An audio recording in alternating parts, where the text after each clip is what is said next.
மனிதனுக்கு கீழ்ப்படிவதா கடவுளுக்கு கீழ்ப்படிவதா எது சிறந்தது? கிறிஸ்து இயேசுவில் அன்புமிக்க சகோதர சகோதரிகளே, இன்று நாம் தாயாம் திருவையோடு இணைந்து புனித தாமஸ் பெக்கெட்டுடைய நினைவை கொண்டாட திரு அவை நமக்கு அழைப்பு விடுக்கிறது.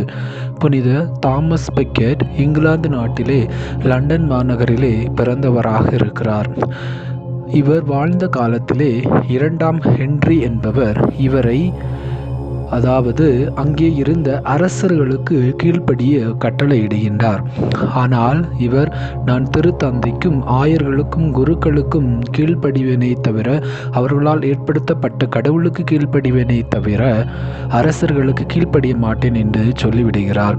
எனவே 16ஆம் நூற்றாண்டில் அந்த சமயத்திலே இங்கிலாந்து நாட்டினுடைய அரசனுடைய தலைவராக இருந்தவர் 8ஆம் ஹென்றி யாரெல்லாம் அரசருக்கு கீழ்ப்படியாமல் திருத்தந்தைக்கும் ஆயர்களுக்கும் குருக்களுக்கும் கீழ்ப்படுகிறார்களோ அவர்களை கொல்ல வேண்டும் என்று சொல்கின்றார்.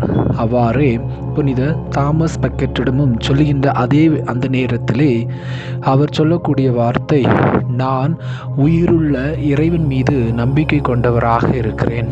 எனவே நான் கடவுளுக்கு கீழ்ப்படிவேனே தவிர அரசருக்கு ஒருபோதும் கீழ்ப்படிய மாட்டேன் என்று சொல்லி அவர் அந்த 8ஆம் ஹென்றிக்கு பதில் கொடுக்கக்கூடியவராக இருக்கிறார். எனவே அதற்கு அவருக்கு கிடைத்த தண்டனை, தமேஸ் நதியிலே அவரை மறைசாட்சியாக கொலை செய்கிறார்கள்.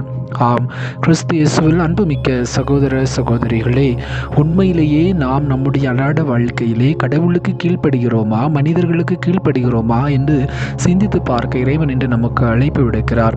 இன்றைய முதல் வாசகத்திலே அழகாக சொல்லப்பட்டிருக்கிறது, ஒளியின் மக்கள் தன்னுடைய சகோதர சகோதரிகளை அன்பு செய்யக்கூடியவராக இருக்கிறார்.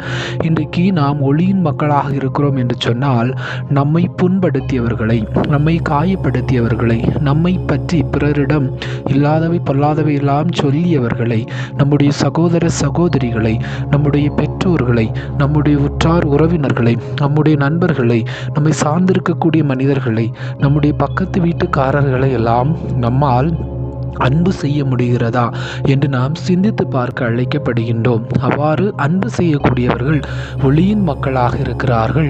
அவர்கள் மனிதர்களுக்கு கீழ்ப்படியாமல் தன்னுடைய சுயநலம், தன்னுடைய அகங்காரம், தன்னுடைய ஆணவத்திற்கு முக்கியத்துவம் கொடுக்காமல் கடவுளுடைய கட்டளைக்கு, அன்பு கட்டளைக்கு கீழ்ப்படிந்து அவர் அன்பு செய்யக்கூடியவராக இருக்கிறார். அத்தகைய ஒரு வாழ்வை வாழத்தான் இன்றைக்கு இறைவன் நமக்கு அழைப்பு விடுக்கக்கூடியவராக இருக்கிறார். அதைத்தான் அன்னை மரியாளுடைய வாழ்விலும் கடவுளுடைய கட்டளைக்கு கீழ்ப்படிந்தார். புனித யோசேப்பும் தன்னுடைய மனைவி மரியா முன்பே கருவுற்றிருந்தாலும் கடவுளுடைய கட்டளைக்கு கீழ்ப்படிந்து மரியாவை ஏற்றுக்கொள்கின்றார்.